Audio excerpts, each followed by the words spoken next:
Ella Grace Trudeau. Amis libéraux. All right, this is the daughter of Justin Trudeau. She is, I believe, 16 years old, Ella Grace, who's going to come out and introduce her dad. When I talk to Liberals about who could be the next politician in the Trudeau family, this is who I am pointed to, Ella Grace. So let's see how she introduces her dad right now. Hi, everyone.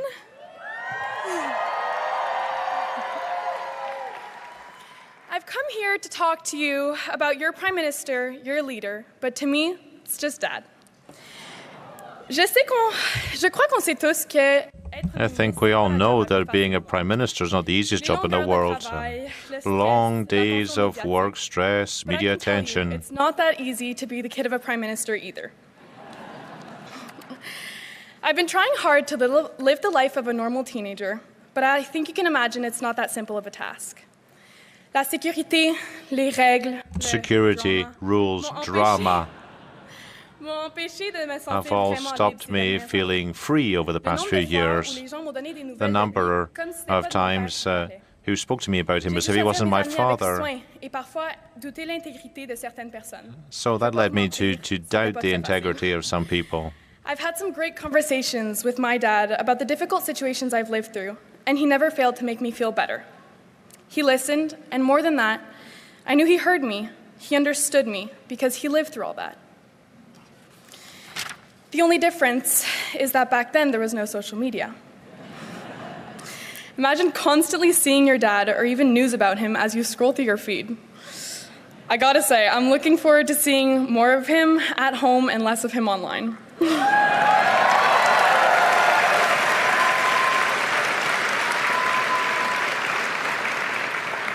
But I would never trade the last few years for anything. Dad, I'm so proud of you.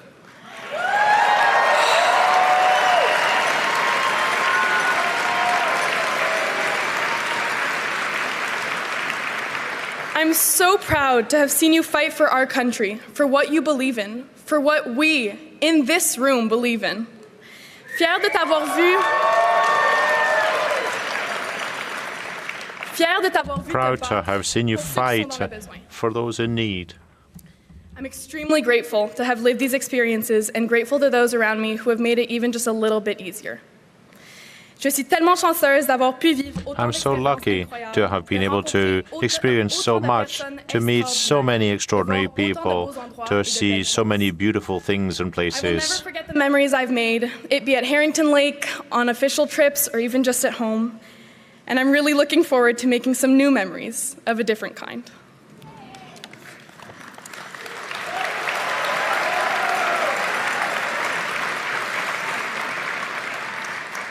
My brothers and I have shared our dad with you for the past 12 years.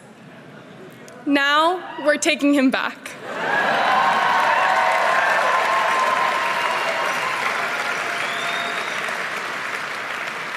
But before we do, I guess you can have him one last time. Please welcome your Prime Minister, my dad, Justin Trudeau.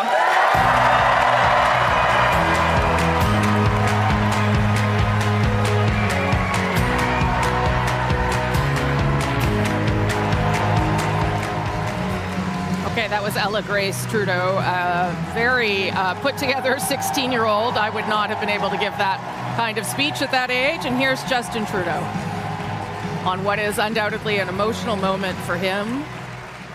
We will listen in and talk about it. Mes amis, bonsoir tout le monde. Hello, my friends. You know, as I look out across this room, I have just one question. How's the Liberal Party doing tonight?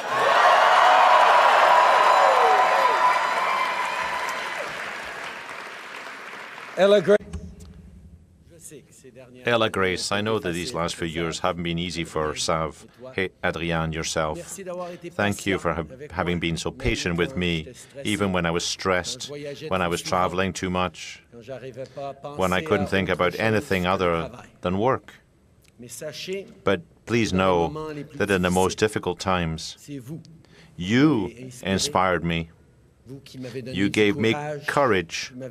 You reminded me that I should focus on what was really important and not what was just urgent. Being Prime Minister of this country has been the honor of my life, but I'm so looking forward to redevoting myself to my most important role, that of father. I'm proud of the three of you, and I love you above all. Now, sit down. Now, I can imagine that you're all expecting me to stand up and talk about all that we've accomplished together.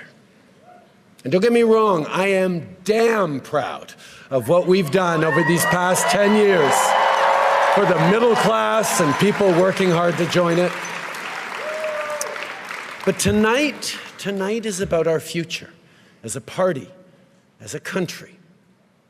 Now, I know that we as Liberals, as a government, often get criticized by our friends for not taking a victory lap after we get something big done. We do something really big, and then we move on right away to the next challenge. Because as progressives, as Liberals, we know there is always more to do. So it is important to take the time to reflect on and share the big successes. But not tonight. Not tonight, because when Liberals gather, we're always focused on just one thing: the work that still needs to be done to build a country that stays worthy of all Canadians.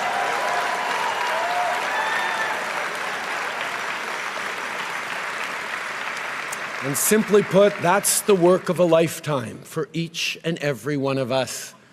It's very simple.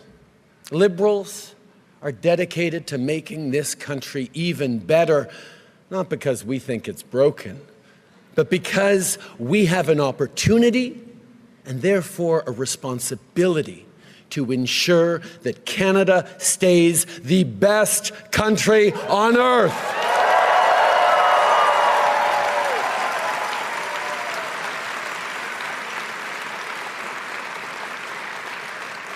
Now, these past 10 years have been challenging.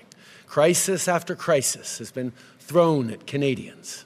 But through every crisis, Canadians have shown who they are. We've pulled together, we've stood up for each other, and every single time we've emerged even stronger.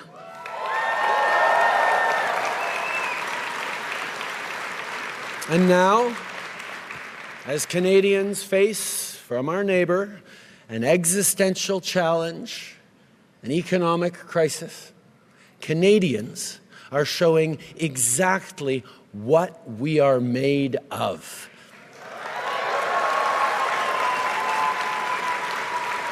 Canadians are showing what it is that makes us Canadians. Not by defining ourselves by who we're not, but by proudly embracing who we are.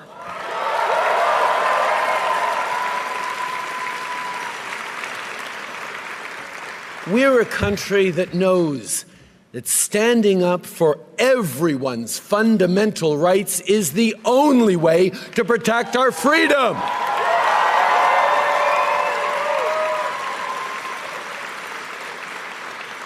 We're a country that believes no one should be left behind and that everyone should have a real and fair shot at success. We're a country that refuses to accept the false choice between a strong economy and a healthy environment. We're a country that embraces reconciliation and Indigenous peoples as true partners because it is the only path to a shared, prosperous future.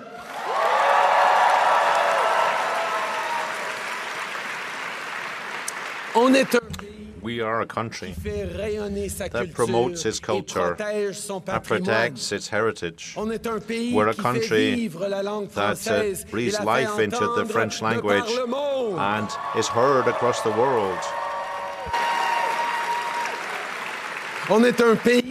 We're a country that celebrates its diversity and draws strength from its differences. We're a country that celebrates the right of each and every person to be who they want to be, to pray as they pray, and love whom they love.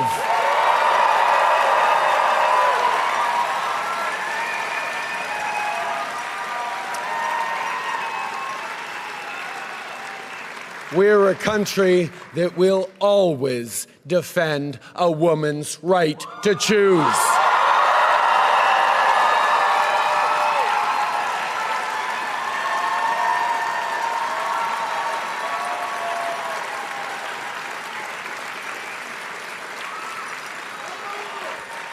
And we're a country that will be diplomatic when we can, but fight when we must, elbows up.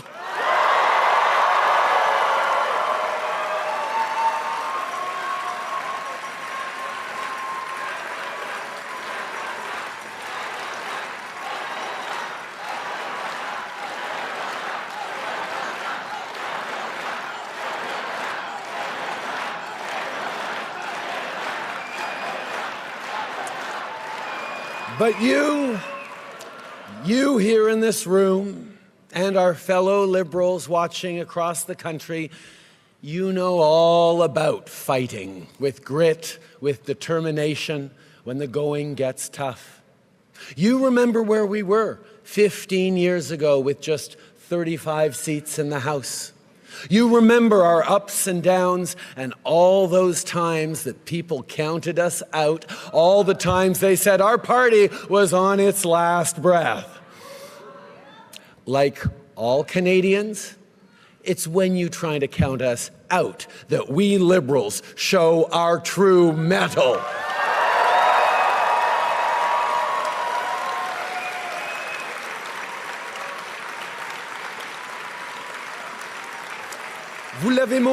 You showed this in 2015, 2019, and again in 2021. You mobilized. You knocked on doors. You did it in the rain, in a heat wave, in the freezing cold.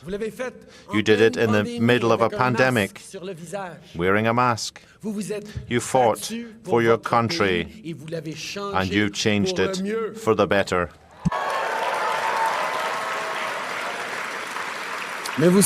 You know, a party is more than just a name, a logo, a leader. It's all about you. You who carry the hopes of Canadians day in, day out. A country is more than a flag and a territory. It's a vision which is built gradually, day after day, between friends and neighbours. And I'd like to thank all those who have been there to build this vision together. I'm thinking here about my first volunteers 18 years ago, those who have been there since the start. Rennes, Louis-Alexandre, Stavroula, and others, so many others. I'm thinking about the grocery store parking lot in Papineau, when we talk to people to rally them to our cause, to our movement. Tonight I'm also thinking of two friends in particular who've been there with me and for me every step of the way for close to 20 years. The extraordinary Adam Scotty and the unstoppable Katie Telford.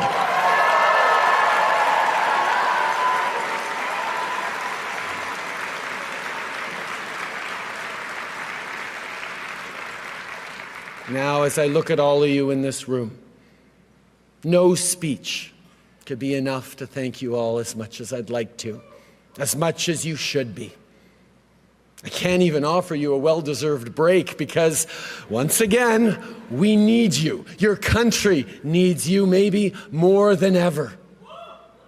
And I have no doubt that you will answer the call because you've done it before. Liberals will meet this moment.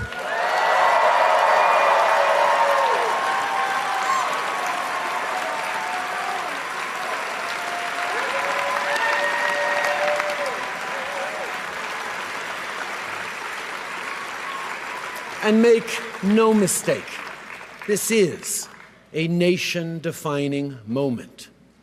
Democracy is not a given. Freedom is not a given.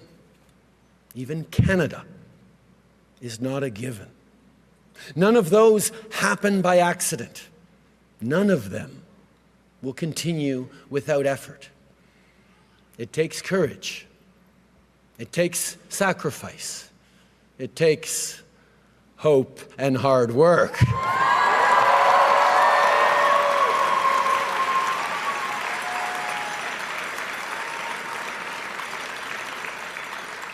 "60 years ago, standing atop Parliament Hill, Prime Minister Lester B. Pearson first raised our beautiful maple leaf into the Canadian sky. It was much debated at the time, but Pearson knew well what we all know now, that our flag would serve as a unifying symbol that would define the next chapters in our national story. 60 years later, there are still so many more chapters to write. And I can tell you, the world is looking to see what Canadians will do.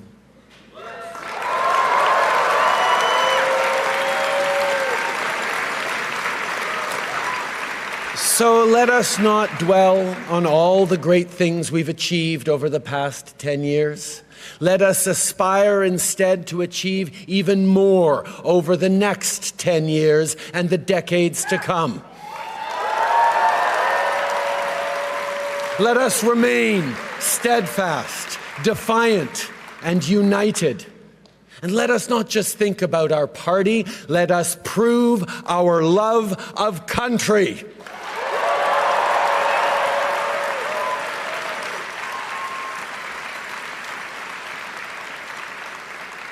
As your leader, as your Prime Minister, I have done my level best each and every single day to help build a country that stays worthy of all Canadians. I've done it for Xavier, for Ella Grace and Hadrian. And I've done it for your kids too. And I've done it with you.